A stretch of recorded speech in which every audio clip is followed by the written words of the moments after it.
बहुत समय पहले की बात है। वीरगढ़ नाम का एक समृद्ध राज्य था, जहां राजा विक्रम सिंह का शासन था। वे शक्तिशाली, न्यायप्रिय और बुद्धिमान थे, लेकिन बढ़ती उम्र के कारण अब उतने सक्षम नहीं रहे थे। राजा को हमेशा इस बात की चिंता सताती थी कि उनके बाद राज्य की बागडोर किसके हाथों में जाएगी। उनका कोई उत्तराधिकारी नहीं था और वे चाहते थे कि राज्य का अगला शासक योग्य, न्यायप्रिय, धैर्यवान और बुद्धिमान हो। राजा ने अपने मंत्रियों और विद्वानों की सहायता से घोषणा की, जो भी मेरी 3 कठिन परीक्षाओं को सफलतापूर्वक पार करेगा, वही वीरगढ़ का अगला राजा बनेगा। यह खबर पूरे राज्य में जंगल की आग की तरह फैल गई।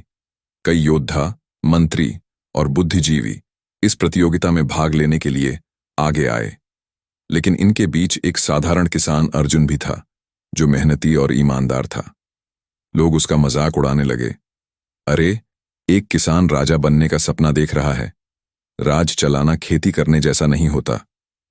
पर अर्जुन ने किसी की परवाह नहीं की। वह जानता था कि सच्ची योग्यता ताकत या धन में नहीं, बल्कि कड़ी मेहनत, ईमानदारी और नेतृत्व में होती है। पहली परीक्षा धैर्य और आत्मनियंत्रण की परीक्षा।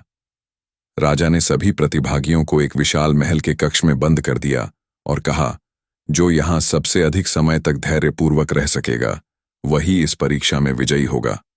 कुछ ही घंटों में कुछ लोग अधीर हो गए और दरवाजा पीटने लगे।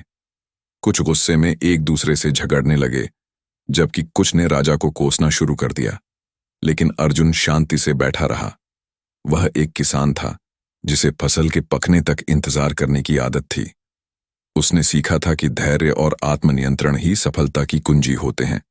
3 दिन बीत गए। जब राजा ने दरवाजा खोला तो केवल अर्जुन ही शांत और धैर्यवान बैठा था। राजा मुस्कुराए और बोले, पहली परीक्षा तुमने पास कर ली। दूसरी परीक्षा सत्यता और ईमानदारी की परीक्षा।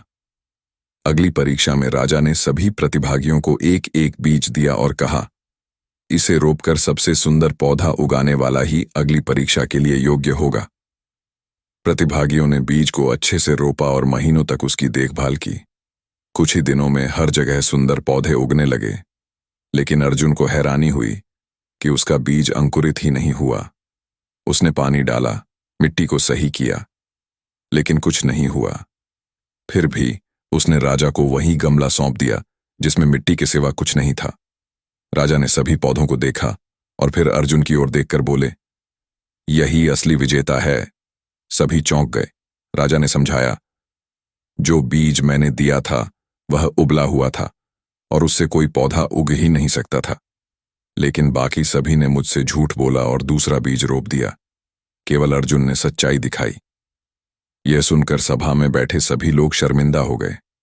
तीसरी परीक्षा नेतृत्व और संवेदनशीलता की परीक्षा अब अंतिम परीक्षा थी। राजा ने वीरगढ़ के एक गांव में आग लगने की झूठी खबर फैला दी और प्रतिभागियों से कहा, जो गांव को बचाएगा वही विजेता होगा। कुछ योद्धा अपने हथियार लेकर दौड़े, कुछ लोग सिर्फ तमाशा देखने पहुंचे। लेकिन अर्जुन ने गांव वालों को संगठित किया, कुएं से पानी लाकर आग बुझाने में उनकी मदद की, महिलाओं और बच्चों को सुरक्षित स्थान पर पहुंचाया और घायल लोगों की देखभाल की। जब राजा को यह पता चला तो वे अत्यंत प्रभावित हुए। उन्होंने घोषणा की, अर्जुन इस राज्य का नया राजा बनेगा। जब अर्जुन को राजा बनाया गया तो राज्य के कुछ धनवान और सामंतों को यह पसंद नहीं आया। वे सोचते थे कि एक साधारण किसान राजकाज कैसे चला सकता है। लेकिन अर्जुन ने दिखाया कि सच्ची योग्यता धन, कुल या बल से नहीं आती, बल्कि सच्चाई, मेहनत और नेतृत्व से आती है। उसने अपने शासनकाल में कई सुधार किए। कृषि सुधार, किसानों को तकनीकें सिखाई गईं जिससे फसल उत्पादन बढ़ा। न्याय प्रणाली में सुधार, राजा खुद लोगों की समस्याएं सुनता और तुरंत न्याय करता।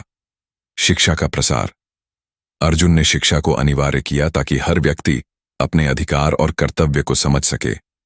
गरीबों के लिए योजनाएं, गरीबों को मुफ्त अनाज और काम दिया गया, जिससे राज्य में गरीबी कम हुई। धीरे धीरे अर्जुन के प्रयासों से वीरगढ़ एक आदर्श राज्य बन गया। कहानी से सीख, राजा बनने के लिए सिर्फ ताकत या धन की जरूरत नहीं होती, बल्कि सच्चाई, धैर्य और नेतृत्व की क्षमता होनी चाहिए। जो मेहनत करता है वह जीवन में हमेशा आगे बढ़ता है। धैर्य और ईमानदारी से हर कठिनाई को पार किया जा सकता है। सफलता उन्हें मिलती है जो न केवल खुद को सुधारते हैं बल्कि समाज के लिए भी काम करते हैं।